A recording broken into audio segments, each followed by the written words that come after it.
Coming up are two special anniversary editions and two bonus builds. I hope you enjoy. Hi, welcome back to the channel. Well, I recently had a request from Focus to do a build on the 100th anniversary Charger and Challenger because they have such a lovely colour. Well, I have to say, I agree. I think the colour is superb. The cars look wonderful. Being a Brit, they weren't actually anything I had even heard of, so I really appreciated the heads up on them. Starting off by looking at the Challenger, of course. You can see on the highlights of the current photograph that there's a sort of orange reflection from some of the car, and I noticed this on many of the photos I looked through.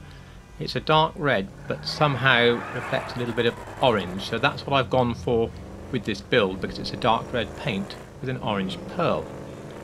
And in the sun I just think this looks absolutely fantastic. I think now it's time to roll on and have a look at the Charger. To be as accurate as possible, I think you should build this on the Buffalo S, because that's slightly more of the correct generation of Charger. But a standard Buffalo happened to be driving past and I couldn't help myself, so for the sake of paint colour, please forgive me, I built it on the standard Buffalo. Making any form of accurate paint colour up in the game is very difficult because every photograph of the car you look at has been taken in a different light, which especially with metallic paints makes a huge difference. And then there is the time of day, light and weather in the game, which makes a similar difference in the fake world to the real world. So into the workshop to have a look at this in a little bit more detail. I start by painting the car black. That just removes all the pearlescence and that's free in the auto shop, and then apply the crew colour, also free in the auto shop. Here is the hex for the colour, and I think this colour makes a really good base. From there it comes down to whatever pearlescent you want to add. Now I actually went for a sunrise orange pearlescent when I made the paint that you saw outside, and I think that looks great. If you think it's a bit too orangey, try something maybe like a lava red pearlescent instead. But what if you want to make this up without a crew colour? Well, in that case I would go for Garnet Red, which is not a million miles away from the crew colour that I made.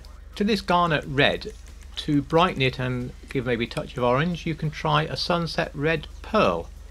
Also the Lava Red Pearl looks quite good, so it's going to ultimately come down to what you feel is the best interpretation, but hopefully this has given you plentiful ammunition. Okay, time to see these beauties inside along with the bonus cars that I also promised you.